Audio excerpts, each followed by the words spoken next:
ಬಪ್ಪ okay. Maurya ಅಂದ್ರೆ ಏನು? ಅದು 15ನೇ ಶತಮಾನ.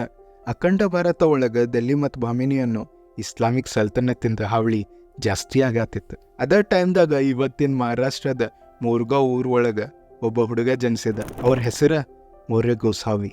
ಹೇಳ್ತಾರ ಅವ್ರು ಗಣಪತಿ ಗುಡಿ ಒಳಗ ಹುಟ್ಟಿದ್ರಂತ. ಸಣ್ಣವ್ರಲಿಂತ್ರನ ಮೌರ್ಯ ಗಣಪತಿ ಬಪ್ಪ ದೊಡ್ಡ ಭಕ್ತರಿದ್ರ. ಇಡೀ ದಿನ ಅವ್ರದ ಜಪ ಮತ್ತು ಧ್ಯಾನ ಮಾಡ್ತಿದ್ರು. ಆ ಕಾಲದಾಗ ಮರಾಠ ಭೂಮಿದಾಗ ಇಸ್ಲಾಮಿಕ್ಕಿಂದ ಆಡಳಿತ ನಡೀತಿತ್ತು. ನಮ್ಮ ಹಿಂದುತ್ವ ಉಳ್ಸಾಕ ಅವ್ರ ಗಣಪತಿದ್ ಮಹತ್ವ ಎಲ್ಲಾರ್ಗೂ ತಿಳ್ಸಕ್ ಹೊಂಟ್ರು. ಸ್ವಲ್ಪ ವರ್ಷ ಆದ್ಮೇಲೆ ಪುಣೆದಾಗಿರೋ ಚಿಂಚವಾಡಿಗೆ ಬಂದ್ರು. ಅಲ್ಲೇ ಗಣಪತಿದ್ ಗುಡಿನೂ ಕಟ್ಸಿದ್ರು. 1561ನೇ ವರ್ಷಕ್ಕೆ ಅವ್ರ ಆ ಗುಡಿ ಒಳಗ ಜೀವನ ಸಮಾಧಿ ತಗೊಂಡ್ಬಿಟ್ರು. ಅವಾಗ್ಲಿಂತ್ರ ನೋಡ್ರಿ ಗಣೇಶ್ ಚತುರ್ಥಿ ಮಂದಿ ಆಚರಿಸತ್ರ.